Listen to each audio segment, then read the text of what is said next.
when I left, a small part of my job was to question captured agents, spies, terrorists, because microwaves then were used as weapons, as they are today. It is a perfect stealth weapon, and when governments don't like a group of people, for instance, the ladies who protest at Greenham Common in England about the American missile base they camped, they were microwaved. We microwaved Catholics in Northern Ireland to make them sick. It goes on all over the world. And it's a weapon that you don't know you're being targeted, because the dose is very, very low, which is actually more dangerous than a high dose. It's very, very low, and it may take a year or two, but you can cause neurological damage and cancers with low-level microwaves, and you can make all your opponents sick. It's a perfect weapon for a government to use. So that was going on, and I gathered all the information about that from people who were captured from other countries to find out what technologies they had, what pulse frequencies they used.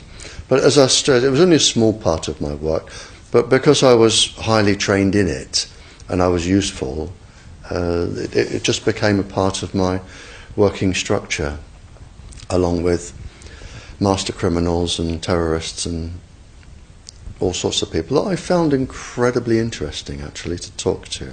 Very, very interesting.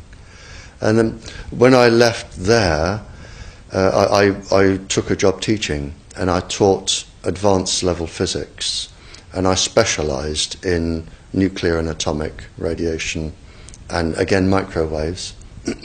And I've just always been in microwaves. And then it was a doctor. I went to see a doctor once, as most teachers do, with a sore throat. And he said, as most doctors do, it's viral, there's nothing I can do for you. And I was leaving, and he said, hang on, Barry, he said, you're a physicist? And I said, yeah. And he said, can you explain something? He said, I went to a house that had a cot death 5 years ago. And the family moved, and a new family moved in. They had a new baby. The cot was in exactly the same place, and there was another cot death. And he said, 5 years apart. And he said, there's a transmitter the other side of the child's bedroom wall. Could the transmitter cause the cot death? And I said, I don't know. I said, but I'll look into it. And then I found that microwaves were involved, and I knew what microwaves did. And a while later I went back to the doctor, I wrote a paper on it, and I said, there's your answer. Microwaves can cause cot death by 2 or 3 different mechanisms. There's your answer. And then for some reason he told somebody who told somebody, and people started phoning me up and writing to me saying, can you explain this, or can you help with that? I've never actually asked anyone if I can do anything. They always come to me. And then the police came to me and said, we're getting this new Tetra airwave system, we don't understand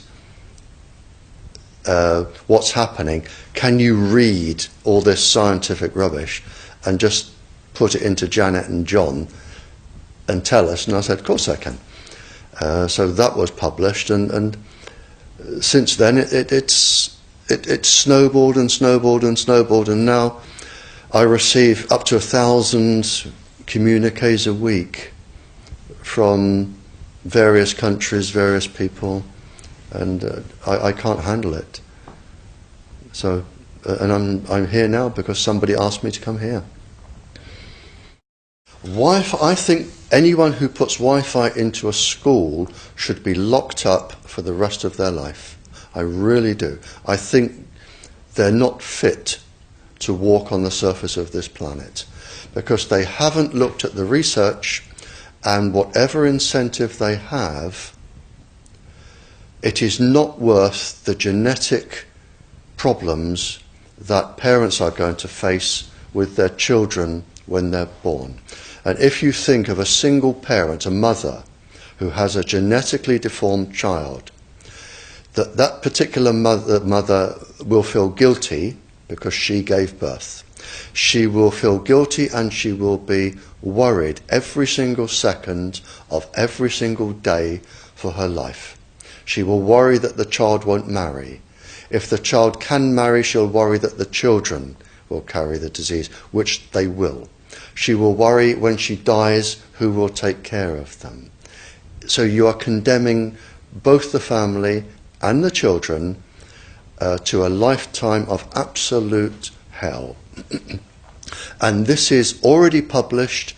It is available to look up. It's what I call intentional ignorance. They are offered some sort of incentive and they think, oh, this is going to be good, we'll have it. Now the problem is, imagine you are a 15-year-old schoolgirl. All of the 400,000 eggs in your ovaries were with you at birth. They're not fully developed, but they're with you. They are 10 times more susceptible to radiation than all of the other DNA in the body. And scientists don't realize that. They don't read all of the papers as I do. So you have this highly susceptible genetic material which is going to make your children. And you are irradiating it because Wi-Fis, they are transmitters as well as the routers, as well as the ones either side of you. They are all transmitting at this height through your ovaries. So you are risking the damage, the DNA damage of your child every time you sit down and you use Wi-Fi. And it's like saying, if I smoke a cigarette, which one will cause the damage? The answer is I don't know. It could be the one today.